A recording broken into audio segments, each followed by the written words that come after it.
இன்றைய கேள்வி நேரத்திற்குள் நாம் பயணிக்கலாம். இன்றைய கேள்வி நேர விவாத பொருள் என்பது திரு விஜயகாந்த், தேமுதிக தலைவர் திரு விஜயகாந்த் அவர்களுடைய விமர்சனம் தொடர்பானது. அறிவாலயத்திற்கு வேண்டுமானால் திரு ஸ்டாலின் ஆசைப்படலாம், அதுவும் அவருடைய அப்பாவையும் அண்ணனையும் ஏமாற்றி ஒருவேளை அறிவாலயத்தை வேண்டுமானால் அவரால் கைப்பற்ற இயலும், ஆனால் ஒருபோதும் ஆட்சியை கைப்பற்ற இயலாது என்று விஜயகாந்த் தெரிவித்திருக்கக்கூடிய கருத்து தொடர்பாக இன்றைக்கு விவாதிக்க இருக்கின்றோம். இதனூடாக இன்னும் சில விஷயங்களை கூட விவாதிக்க வேண்டிய அவசியம் இருக்கிறது. வேட்பாளர்கள் தொடர்ச்சியாக எல்லா கட்சிகளிலும் மாற்றப்பட வேண்டிய நிர்பந்தத்திற்கு ஏன் தள்ளப்படுகிறார்கள்? இந்த தேர்தலை ஒரு சிறிய பதட்டத்துடனோ எல்லா கட்சிகளும் அணுகிறார்கள் என்ற கேள்வி எழுகிறது. பயணிக்கலாம். அரங்கில் நம்முடைய 4 ஆளுமைகள் இணைகிறார்கள். காங்கிரஸ் கட்சியின் சார்பில் அவர் மூத்த முன்னணி தலைவர் திரு திருச்சி வேலுச்சாமி அவர்கள் இணைகிறார். வணக்கம், வரவேற்கிறேன். பத்திரிகையாளர் திரு ரவீந்திரன் துரைசாமி அவர்கள் இணைகிறார். வணக்கம், வரவேற்கிறேன். மதிமுகவின் சார்பில் காரை செல்வராஜ் அவர்கள் இணைகிறார். வணக்கம், வரவேற்கிறேன். பாட்டாளி மக்கள் கட்சியின் சார்பில் டாக்டர் பிரபுராதன். வணக்கம். 4 பேருக்கும். திரு செல்வராஜ், உங்களிடமிருந்து தொடங்கலாம் அப்படின்னு நினைக்கிறேன். ஒருவேளை தேமுதிக மக்கள் நல கூட்டணி தமிழ் மாநில காங்கிரஸ் கூட்டணி வெற்றி பெற்றால் நிச்சயமாக சுதீஷால் முதலமைச்சராக முடியாது அப்படின்னு நான் சொன்னா நீங்க மறுப்பீங்களா? நிச்சயமாக சுதீஷால் முதலமைச்சராக முடியாது. முதலமைச்சர் வேட்பாளர் விஜயகாந்த் அவர்கள் தானே. தென் திமுக முதலமைச்சர் வேட்பாளர் கருணாநிதி தானே. ஆமா, அப்புறம் ஏன் விஜயகாந்த் வந்து ஸ்டாலினால் முதலமைச்சராக முடியாதுங்கிறாரு? அதாவது கலைஞருடைய வயது ஒரு நியாயம், உங்களுக்கு ஒரு நியாயம் இல்லை, அது இயல்பாக உள்ளது. அது எல்லோருக்கும் இல்ல, சந்தேகத்தை சொல்லியிருக்கார். இப்ப எல்லாருக்கும் அந்த சந்தேகம் இருக்கு. ஒருவேளை பிரேமலதா முதலமைச்சராக்கப்படலாங்கிற சந்தேகம் எல்லோருக்கும் இருக்கு. இல்ல, அவர் இந்த தேர்தலில் வருகிற தேர்தலையும் பத்தி நம்ம குறிப்பிட்டு சொல்லியிருக்கலாம். இந்த தேர்தலில் தான் பிரச்சாரம் பண்றாரு. இந்த தேர்தல் பிரச்சார காலத்தில் தான் அவர் இருக்கிறாரு. அவர் இதை தெரிந்து சொல்கிறாரா? ஏன் கேட்குறேன்னா, விஜயகாந்த் சொல்றதுனால ஒவ்வொரு வார்த்தைக்கும் ஒரு ஆழமாக சிந்தித்து நம்ம வந்து விஜயகாந்த் அணுக வேண்டி இருக்குது. அவர் தெரியாமல் ஒருவேளை வாய் தவறி அவ்வாறு சொன்னாரா, தெரிந்தே சொல்கிறாரான்னு தான் நான் கேட்கிறேன். இல்ல, திமுக நடந்து கொண்டிருக்கிற உள்ளே நடந்து கொண்டிருக்கிற செய்தியை வெளிப்படையா சொல்லியிருக்கார். தேமுதிக ஜெயிச்சால் அது கருணாநிதி வயதின் காரணமாக அவர் இல்லை, மு.க. ஸ்டாலினை முதலமைச்சராக உட்கார வைப்பதற்கான வாய்ப்புகள் இருக்கிறது என்கிற சந்தேகத்தை அவர் வெளிப்படையா சொல்லியிருக்கார். ஒருவேளை உங்கள் அணி வெற்றி பெற்றால் விஜயகாந்த் அவருடைய உடல் நலன் கருதி, உடல்நிலை கருதி விஜயகாந்தால் முதலமைச்சர் வேட்பாளர் பதவியில் அமர முடியாது, பிரேமலதா அல்லது சுதீஷ் சமர்த்தப்படும். அவர் உடல்நிலை கருதி அவரால் முதலமைச்சர் பதவியில் அமர முடியாது என்கிற சூழ்நிலை வந்தால் நீங்க கேட்கிற இல்ல, இப்ப நான் சொல்றேன் அப்படின்னு நான் சொன்னா நீங்க ஏத்துப்பீங்களான்னு கேக்குறேன். இல்ல, உண்மை அதான. உடல் அது யார் சொல்லணுங்கிற இல்ல, உங்களுடைய கூட்டணியுடைய முதலமைச்சர் வேட்பாளரை முடிவு செய்வது நீங்களா, திமுகவா, ஊடகமா, காங்கிரஸான்னு கேட்க. ஏற்கனவே கூட்டணி நாங்கள் தொகுதி சொல்லிட்டு வருகிற பொழுதே விஜயகாந்த் அவர்கள் அதே மாதிரி திமுக ஆட்சி தொடர்பான விவாதங்களோ, திமுகவின் ஆட்சியின் மீதான விமர்சனங்களோ, அரசியல் அரங்கில் ஏற்புடைய விமர்சனம், அது பரஸ்பரம் எல்லா கட்சிகளும் விமர்சிக்கக்கூடியது. ஒரு முதலமைச்சர் வேட்பாளர் குறித்து விமர்சிக்கிறார் அப்படிங்கிற போது திமுக மிக தெளிவாக சொல்லிவிட்டது. ஸ்டாலின் பலமுறை சொல்லிவிட்டார், மீண்டும் திரு கருணாநிதி அவர்கள் முதலமைச்சர் ஆகுவார் அப்படின்னு. வெற்றி பெற்றால், திமுக வெற்றி பெற்றால் திரு கருணாநிதி அவர்கள் தான் முதலமைச்சர் என்று அவர் அறிவித்த பிறகும் ஸ்டாலினால் அறிவாலயத்தை வேண்டுமானால் கைப்பற்றக்கூடும் அப்படிங்கிற அந்த வாரத்தில் கூட நாம் சில கேள்விகள் இருக்குது. அறிவாலயத்தை கூட கைப்பற்ற இயலும்னா அவர் வந்து தாயகத்தை கைப்பற்றல. அறிவாலயம்ங்கிறது அவங்களுடைய கட்சி தலைமையகம், அவர் பொருளாளர், நாளைக்கு அவர் ஒருவேளை தலைவரானார், அறிவாலயத்தினுடைய தலைமை பொறுப்பு எல்லாம் சேர்த்து அவர் கையில் தான் வரப்போகுது. கைப்பற்றலாம் அப்படிங்கிறது ஏதோ வேறு ஒருத்தர் சொத்தை கைப்பற்ற மாதிரிலாம் இருக்குது அந்த டோன். இல்லை, அங்கே உள்ளே நடந்து கொண்டு இருப்பது அதுதானே. ஒன்று வேண்டாம், நான் ஒன்று சொல்கிறேன் கேளுங்க. மு.க. அழகிரி அவர்கள் கட்சியிலிருந்து நீக்கி வைக்கப்பட்டிருக்கிறார், சரிங்களா? அவர் வந்து தகப்பனாரை பார்க்க வருகிறார். அது ஏன் மிகப்பெரிய செய்தியாக வருகிறது? அது ஏன் மிகப்பெரிய சர்ச்சைகளுக்குள்ளான ஒரு செய்தியாக வருகிறது? மு.க. ஸ்டாலின் கேள்வி கேட்கிறாங்க, மு.க. ஸ்டாலின் அவர்கிட்ட கேள்வி கேட்கிறாங்க. மு.க. அழகிரி அவர்கள் இயக்கத்தில கட்சியிலிருந்து நீக்கப்பட்டிருக்கிறார். அவர் என்ன பதில் சொல்லியிருக்கணும்? அவர் கட்சியினுடைய உறுப்பினர்களே அவர் தகப்பனாரை பார்க்க வந்தாருன்னு தானே பதில் சொல்லணும். அவர் சொன்ன பதில் என்ன சொன்னாரு? அவர் வந்து அப்பாவை அம்மாவை தான் பார்க்க வந்திருப்பாரு, வேறு தேர்தல் சம்பந்தமா எந்த விஷயங்கள் பேசுவதற்காக அவர் வந்திருக்கோம். கண்டிப்பா நான் என்ன சொல்றேன்னா, ஒரு கட்சியினுடைய தொண்டனாக முன்னாள் மத்திய அமைச்சராக அவர் பார்க்க வரவில்லை, தாயும் தந்தையும் ஒரு மகனாக பார்க்க வந்திருக்கிறான்னு சொல்றதுதானே பிராக்டிகலா சொல்லிட்டு அடுத்த வார்த்தை சொன்னதுக்கு தான் நான் லிங்க் பண்றேன். நீங்க கேட்ட கேள்விக்கு லிங்க் பண்றேன்.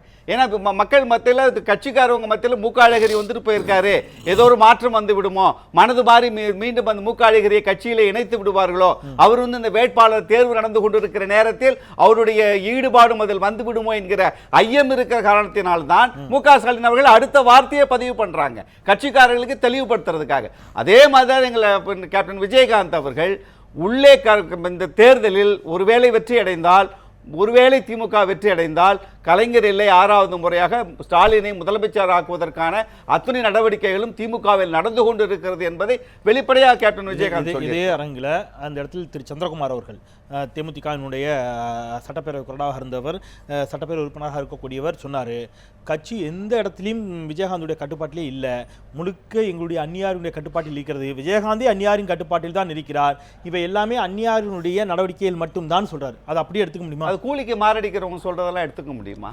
அவர்களுக்கான கூலிக்கு மாரடிப்பது விஜயகாந்த் சொல்வது இல்லை. ஒன் நிமிஷம். அதாவது இப்போ சந்திரகுமார் அவர்களை பற்றி நீங்கள் வந்து ஒரு கேள்வி இந்த விவாதத்தில் எடுத்து வச்சிங்க அப்படின்னு சொன்னால் அதுக்கு ஒரு வெயிட்டேஜை கொடுக்கறதுக்கே முடியாது.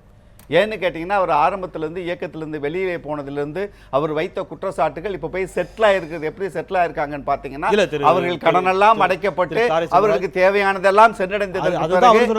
அதே குற்றச்சாட்டை வைகோன் மீது வைக்கிறார். அது வேற. நான் என்னுடைய கேள்வி என்பது ஒரு கட்சியின் மீதான விமர்சனம் என்பது ஆட்சியின் மீதான விமர்சனமாக இருக்கட்டும், அந்த கட்சியினுடைய தலைமை பொறுப்பின் மீதான விமர்சனம் எந்த அளவிற்கு அத்தன்டிக்கா இருக்கும் அப்படிங்கிற ஒரு தேர்தல் களத்திற்கு வந்ததுக்கு பிறகு கட்சியின் மீது விமர்சனம் வைக்கக்கூடாது என்கிற நடைமுறை ஏன் நான் திருப்பி இந்த கேள்வி வைக்கிறேன்னா, தேமுதிக தலைவர் விஜயகாந்த் நேற்று நடைபெற்ற ஒரு பிரச்சார கூட்டத்தில் கூட, ஓசூரில் நடைபெற்ற பிரச்சார கூட்டத்தில் கூட கூட்டணி கட்சியை சேர்ந்த கட்சியினுடைய சின்னம் கூட அவருக்கு தெரியல. கூப்பிட்டு கேட்குறாரு, நீங்கள் எந்த சின்னம்னு கேட்குறாரு.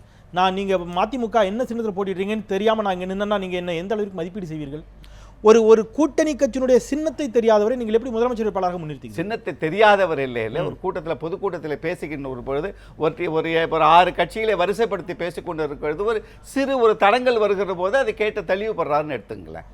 அதற்கு அவ்வளோ நீங்கள் ஒரு முக்கியத்துவம் கொடுத்து அவர் அந்த சின்னத்தையே மறந்துட்டாரு, எந்த அடிகளெல்லாம் உடன்காத வரிசையாக சொல்கிறார். அதுலேயும் பார்த்தீங்கன்னா ஒவ்வொரு கட்சி அதோட சின்னங்களை சொல்கிறாரு. அந்த கூட்டத்தில் பேசி கொண்டு இருக்கிற பொழுது சின்னம் ஒன்று வேண்டாம்.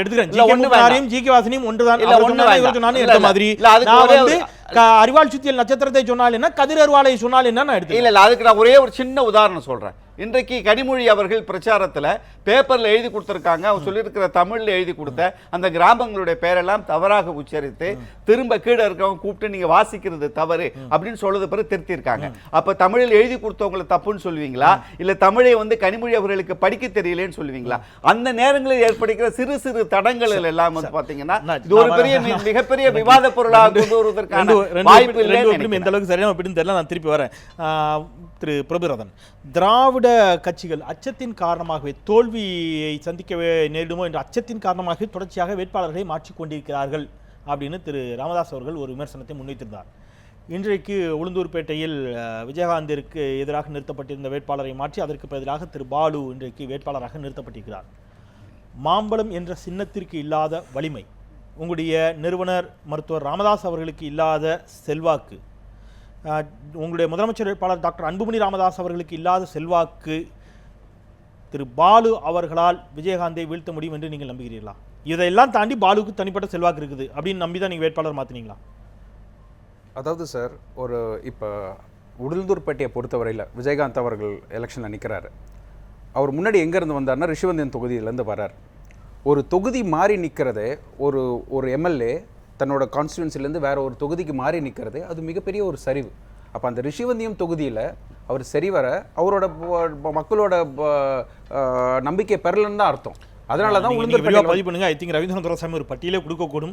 பாமகவில் கடந்த காலங்களில் யார் யார் மாற்றி போட்டிட்டார்கள் சொல்லக்கூடிய முதலமைச்சர் வேட்பாளர் சொல்றேன். முதலமைச்சர் வேட்பாளரா நீங்க நிறுத்தக்கூடியவர் முதல்ல விருதாச்சலத்தில் நிற்கிறார், அடுத்து உளுந்தூர் ரிஷிவந்தியத்துக்கு போறார், இன்னைக்கு ரிஷிவந்தியத்திலிருந்து உளுந்தூர்பேட்டைக்கு வரார் இல்லையா? ஒரு சட்டமன்ற தொகுதியில ஒரு நான் ஒரு கேள்வி இப்ப கேட்கிறேன். தமிழ்நாடு முழுவதும் பாமக வலிமையாக இருக்கிறது. நான் இதே கேள்வி இதற்கு முன்பு ஐ திங்க் பாலுட்டோ யார்ட்டோ கேட்டேன் நினைக்கிறேன். உங்க கட்சியை சேர்ந்த ஒரு தோழரிடம் தான் முன்வைத்திருந்தேன். பாமக தமிழகம் முழுவதும் வலிமையாக இருக்கிறது என்று சொல்லக்கூடிய பாட்டாளி மக்கள் கட்சி, அந்த கட்சியினுடைய முதலமைச்சர் வேட்பாளர் ஏன் குளச்சல்லையோ விளவங்கோட்லையோ ராதாபுரத்திலையோ நாங்குநேரிலையோ போட்டியிடக்கூடாது? ஏன் தருமபுரி மாவட்டத்தை தாண்டி போக தயங்குறாரு? தருமபுரி அதாவது தன்னுடைய சொந்த தொகுதி திண்டிவனம், அது வந்து ரிசர்வ் கான்ஸ்டிடுவன்சி. அப்படி இருக்கும்போது தருமபுரியில் எம்பி நிற்கிறார். எம்பி நின்று 2 வருஷம் ஆகுது. ஒரு 2 வருஷம் எம்பி ஆன தொகுதியில திருப்பி போய் அதே ஒரு இடத்துல சட்டமன்ற தொகுதியில் நிக்கிறாருன்னா அவரோட நம்பிக்கையை நீங்க பாராட்டணும். எந்த அளவுக்கு மக்களோட நம்பிக்கையை இல்ல அதுதான் நான் இது இன்னும் வைடா பாக்குறேன். நான் இன்னும் வைடா பாக்குறேன். அவர் வந்து தர்மபுரிக்கு மட்டுமானவராக இருந்தவரில்லை, நாடாளுமன்ற மாநிலங்களவை உறுப்பினராக தேர்ந்தெடுக்கப்பட்டு மத்திய அமைச்சராக இந்தியா முழுமைக்கும் பணியாற்றியவர். அப்ப இந்தியா முழுவதற்கும் அவர் நன்மை செய்திருக்கிறார். கன்னியாகுமரியிலயோ நாங்குநேரிலையோ நிக்கலாம் நான் நினைக்கிறேன். இல்ல அதுதான் நான் சொல்றேன். ஒரு முதலமைச்சர் வேட்பாளர் இப்ப ஏன் கலைஞர் வந்து திருவாரூர்ல நிக்கிறார், ஏன் ஜெயலலிதா ஆர்கே நகர்ல நிக்கிறாங்க? இல்லையா? அவங்க நின்ன தொகுதியில் திருப்பி நிற்கிறாங்க. இவர் தருமபுரியில் எம்பியா இருந்து அந்த இடத்துல திருப்பி எம்எல்ஏ நிற்கிறார், அதுல இருக்க ஒரு தொகுதியில். அப்ப அந்த அளவுக்கு மக்களோட நம்பிக்கை அங்க வாங்கியிருக்காரு இல்லையா? நம்பிக்கையை பெற்றிருக்கிறனால தான் அதே இடத்துல நிற்கிறார். கருணாநிதி அவர்கள் அவருடைய பயணத்தை எந்த தொகுதியிலிருந்து தொடங்கினார், அதன் பிறகு எப்படியெல்லாம் டிராவல் ஆனார்? டாக்டர் அன்புமணியோடைய தொடக்கம் வந்து தருமபுரியில், அதே இடத்துல ஒரு தொகுதியில் நிற்கிறார். அப்பனா அந்த மக்களோட நம்பிக்கையை வாங்கியிருக்காரு இல்லையா? நீங்க தருமபுரி தொகுதியில் 39 எம்பிஸ்ல தமிழ்நாட்டிலேருந்து 39 எம்பியில் ஒரு எம்பி தன்னுடைய ரயில்வே பட்ஜெட்ல ஒரே ஒரு எம்பி தான் ஒரு சாதனை செஞ்சிருக்காரு. அவரோட தொகுதிக்கு அந்த நம்பிக்கையை விஜயகாந்தை எதிர்த்து முதலில் அறிவிக்கப்பட்ட பாமக வேட்பாளர் பெறவில்லைன்னு எடுத்துக்கலாமா? அவரோட பாலு அவர்கள் ஒரு நல்ல சிறந்த ஒரு வேட்பாளர். ஏன்னு சொல்றேன், அந்த சிறந்ததை முதல்ல நீங்க முன்மொழிய தயங்குனீங்க. உளுந்தூர்பேட்டையில் இல்ல, விஜயகாந்த் அவர்கள் எந்த தொகுதியில் நிற்கிறாரோ அங்க பாலு அவர்களை நிறுத்தலாம் என்பது கட்சியோட யுக்தி. அப்ப விஜயகாந்தை எதிர்கொள்ளக்கூடிய அளவிற்கு வலிமையானவர் உங்க கட்சியில பாலு மட்டும்தான். அதாவது பாலு அவர்களே அவரை வீழ்த்தி விடுவார்ன்றது எங்களோட நம்பிக்கை. அதை தாண்டி பெரிய வேட்பாளர் தேவையில்லை. அவர் அந்த மாதிரியான ஒரு வேட்பாளரே போதும். பாலு அவர்கள் மிக நல்ல ஒரு சாதனையாளர். அவர் இன்னைக்கு இது டாஸ்மாக் இது பண்றதுல கேஸ் போட்டு ஹைகோர்ட் சுப்ரீம் கோர்ட். அதான் நான் ஒரு கேள்வி முதலே கேட்டேன். மாம்பழம் சின்னத்திற்கு இல்லாத வலிமை ராமதாஸ் அவர்களுக்கு, திரு அன்புமணி ராமதாஸ் அவர்களை ஒரு வேட்பாளரால் ஒரு முதலமைச்சர் வேட்பாளரை வீழ்த்த முடியும் நீங்க நம்புறீங்களான்னு கேட்கிறேன். அதுதான் நான் கேட்கிறேன். இப்போ எதுக்கு நல்ல வேட்பாளர் நம்ம தேர்ந்தெடுக்கிறோம்? அப்ப கலைஞர், திமுக கலைஞர் இருக்கார், கலைஞரோட அது ஒரு தோல்வி பயன் தானேங்கிற. இந்த வேட்பாளரை விட பாலுவை நிறுத்தினால் வெற்றி வாய்ப்பு இன்னும் உறுதியா இருக்கும் நீங்க நம்புறீங்க. அது தோல்வி பயன் தானே? அது தோல்வி பயம் கிடையாது. அப்புறம் விஜயகாந்த் நிற்கும் போது ஈஸியா ஜெயிக்கலான்றது நீங்க உங்களுக்குன்னு வரும்போது வெற்றிக்கான வாய்ப்புங்கிறீங்க, எதிரணிக்குன்னு வரும்போது தோல்வி பயங்கறீங்க. ரெண்டுமே ஒண்ணுதானேங்கற. இல்ல, நான் என்ன சொல்றேன், ஒரு விஜயகாந்த் ஒரு எதிர்க்கட்சி தலைவர் அங்க நிக்கிறார். அவர் ஒரு ஸ்டார் கேண்டிடேட். அவரை வீழ்த்தக்கூடிய அளவுக்கு ஒரு கேண்டிடேட், அதாவது மக்கள் ஓட்டு போடும்போது ஒரு ஸ்டார் கேண்டிடேட். திராவிட கட்சிகளும் பண்ணுது. ஒவ்வொரு வேட்பாளர் அறிவிக்கப்படுகிற பொழுது அந்த வேட்பாளரை பொறுத்து அவர்கள் வேட்பாளர்களை மாற்றுகிறார்கள். டெய்லி ஒவ்வொருத்தர் டெய்லி 10 பேரும் 12 பேரையும் மாத்துறது வந்து இது ஸ்டார் கேண்டிடேட். திரு வேலுச்சாமி, அடிப்படையில் இந்த வேட்பாளர்கள் மாற்றப்படுவது, இந்த பிரச்சனை எல்லாம் ஒருபுறம் இருந்தாலும் திரு விஜயகாந்த் அவருடைய அந்த விமர்சனம் அப்படிங்கிறது முற்றிலும் புறக்கணிக்கக்கூடிய விமர்சனம் என்று எடுத்துக்கொள்ள முடியுமா அப்படிங்கிற கேள்வி மீண்டும் மீண்டும் எழுகிறது. அவர் குறிப்பிட்ட மாதிரி இன்றைக்கு கூட அழகிரி ஒருமையில் விமர்சிக்கிறார் திரு ஸ்டாலின் அவர்களை பத்திரிகையாளர்கள் சந்திப்பின் பொழுது. அங்கே நடைபெற்று கொண்டிருக்கக்கூடிய உட்கட்சி பூசல், இன்னப்பற பிரச்சனைகள், மீண்டும் நிச்சயமாக திராவிட முன்னேற்ற கழகம் வெற்றி பெற்றால் நிச்சயமாக ஏதோ ஒரு இடத்துல அது ஸ்டாலின் தான் அந்த முதலமைச்சராக முன்னிறுத்தப்படுவார் என்று வரக்கூடிய செய்திகளை முற்றிலும் புறந்தள்ளிவிட முடியுமா? அதாவது ஒரு கட்சி அதிகாரப்பூர்வமாக அறிவித்ததற்கு பின்னாலே அதை பற்றி அவர் பேசுகிற போது நம்முடைய செல்வராஜ் அவர்கள் சொன்ன அந்த செய்தியை உங்களுடைய தொலைக்காட்சியில் நாங்கள் 2 பேரும் சேர்ந்து பார்த்துருக்கிற போது தான் கனிமொழி எப்படி ஊர் பேரை மாற்றி சொன்னாரோ அதை போல அதற்கு முன்னாலே வாழப்பாடியில் விஜயகாந்த் அவர்கள் பேசியதை காட்டினார்கள். அதில் அவர் சொல்கிறாரு, இந்த ரோடெல்லாம் குண்டும் குழியுமா இருக்குது, வரவே முடியல, இந்த மேயரை பற்றி மக்கள் என்ன நினைப்பாங்க, இந்த நடிகர் சங்கத்தை பற்றி என்ன நினைப்பாங்க. அவர் சொன்னது நான் வேறு தவறான வார்த்தைகள் நான் சொல்ல விரும்பவில்லை. நல்ல சிந்தனையோடு தான் அவர் இருக்கிறாரா என்கின்ற சந்தேகம் வருகிறது. அறிவாலயம் என்பது திராவிட முன்னேற்ற கழகத்தினுடைய கட்சியினுடைய கட்டிடம். அது ஒன்றும் அவருடைய குடும்ப சொத்தல்ல. அதை வேண்டுமானால் அவர் கைப்பற்றலாம். முதலமைச்சர் நாற்காலியை கைப்பற்ற முடியாது என்று இவர் சொன்னார். அவருக்கு அறிவாலயம் என்றால் என்னவென்றும் தெரியவில்லை, முதலமைச்சர் பதவி என்றால் என்னவென்றும் தெரியவில்லை. ரெண்டையும் முடிச்சு போடுவதற்கு ஏதாவது பொருள் இருக்கிறதா என்றால் அதுவும் இல்லை. என் பேத்தி 3 வயது பேத்தி பேசுவதிலே கூட தொடர்பு இருக்கிறது, அதிலே பொருள் இருப்பது எனக்கு புரிகிறது. சமீப காலத்தில் என்னால் புரிந்து கொள்ள முடியாத ஒரு மிகப்பெரிய விஷயம், சாக்ரட்டிஸுடைய தத்துவத்தை கூட என்னால் புரிந்து கொள்ள முடிகிறது, விஜயகாந்துடைய பேச்சை புரிந்து கொள்ளவே முடியவில்லை.